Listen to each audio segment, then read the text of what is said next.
డైనోటూన్స్ తెలుగు.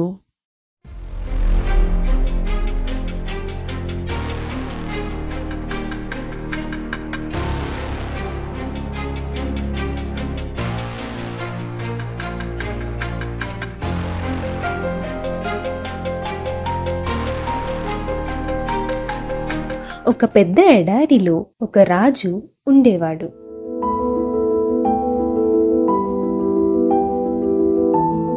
ఎంతో పెద్దగా ఉండే ఈ ఎడారిలో రాజు తప్ప ఇంకా ఎవ్వరూ ఉండేవారు కాదు. ఆ రాజు దగ్గర చాలా సంపాదన ఉండేది. ప్రతిరోజు ఆ రాజు మనసులో ఇలా అనుకుంటూ ఉండేవాడు, నా దగ్గర చాలా బంగారం ఉంది. ఈ బంగారం ఎవరికీ ఉపయోగపడలేదు. దీనివల్ల నాకు కూడా పెద్దగా ఉపయోగం లేదు. దీన్ని ఎలాగైనా ప్రజలకి ఉపయోగపడేలాగా చెయ్యాలి. ఇంత పెద్ద ఎడారిలో ఇక్కడ ప్రజలు ఎవ్వరూ లేరు కదా. ఈ బంగారాన్ని మొత్తం తీసుకెళ్ళి ప్రజలకి పనిచేయాలి. అది కూడా ప్రజలు ఉన్న చోటుకి తీసుకెళ్తే ప్రజలు కూడా చాలా సంతోషిస్తారు. నేను ఆలోచించేది అంతా బాగానే ఉంది, కానీ ఈ బంగారం మొత్తం తీసుకెళ్ళాలి అంటే నా ఒక్కడి వల్ల సాధ్యం కాదు. ఇంకొకరి సహాయం కూడా కావాలి. కానీ ఇక్కడ మనుషులు ఎవరూ లేరు. ఇక్కడ దగ్గరలో ఎవరైనా ఉన్నారేమో ఒకసారి వెళ్ళి వెతకాలి అని అనుకొని రాజు ఇంకొకరి కోసం వెతకడానికి బయలుదేరతాడు.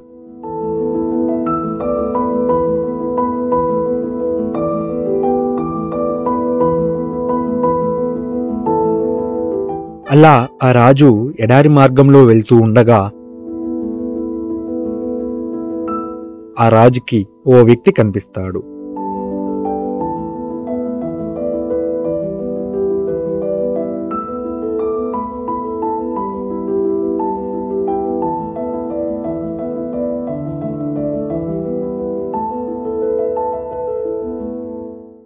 ఆ రాజు ఆ వ్యక్తి దగ్గరికి వెళ్ళి,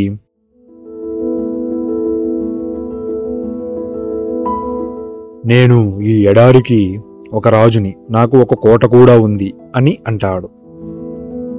మీరు రాజునా? మిమ్మల్ని చూస్తే నాకు నమ్మాలి అనిపించట్లేదు అని అన్నాడు. అతని మాటలు విని నవ్వుకున్నాడు.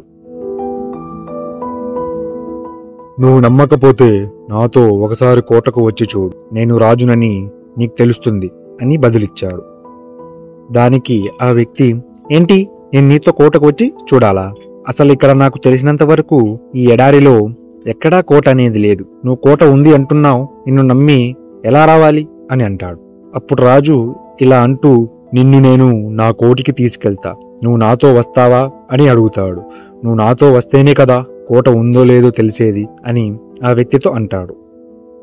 అప్పుడు ఆ వ్యక్తి మనసులో ఇలా అనుకుంటూ, నేను ఎడారి అంతా చూడలేదు కదా, బహుశా ఈ ఎడారి పెద్దది కాబట్టి నేను వెళ్ళని చోటు ఏమైనా కోట ఉండొచ్చేమో. కానీ ఈ మనిషిని చూస్తే ఇతను వేసుకున్న బట్టలు కూడా రాజు కాలానికి సంబంధించినవిలాగా అనిపిస్తుంది.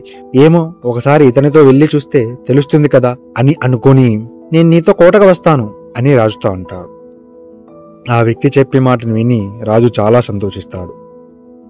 ఆ వ్యక్తితో, నేను నిన్ను ఇప్పుడు కోటకు తీసుకువెళ్తా, పదా పోదాం అని అంటాడు.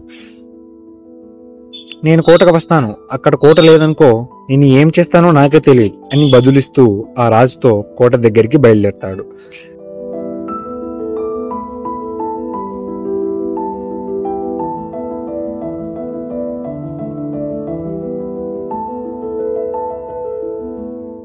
అలా ఇద్దరు ఎడారి మధ్యలో వెళ్తుండగా ఆ వ్యక్తి రాజుతో, నీ పేరేంటి అని అడుగుతాడు.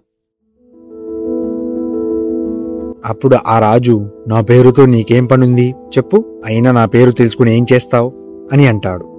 ఏమో, నాకు నీ పేరు తెలుసుకోవాలనిపించింది, అందుకే అడిగాను అని అంటాడు. కోటకు వెళ్ళాక నీకన్నీ చెప్తాను అని అంటాడు. సరే, కోటకు వెళ్ళిన తర్వాతనే చెప్పు, ఇప్పుడు చెప్పడం ఇష్టం లేకుంటే చెప్పొద్దు అని అనుకుంటూ ఇద్దరూ మాట్లాడుకుంటూ ఎడారిలో వెళ్తూ ఉంటారు.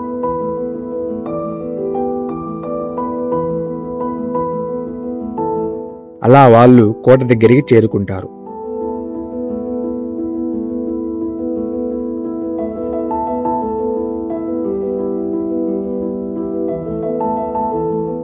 ఆ కోటను చూసిన ఆ వ్యక్తి, ఈ కోట నిజంగానే ఉంది, ఇతను నిజంగానే రాజు అన్నమాట, ఇతను నిజం చెప్తున్నా నేను నమ్మలేదు.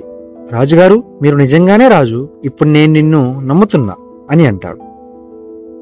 అవును, నేను రాజునే, ఇక్కడే ఉంటాను, నేనొక్కడినే ఇక్కడ ఉంటాను, ఈ కోటను చూసుకుంటూ, నాతో ఎవ్వరూ ఉండరు అని అతనితో అంటాడు.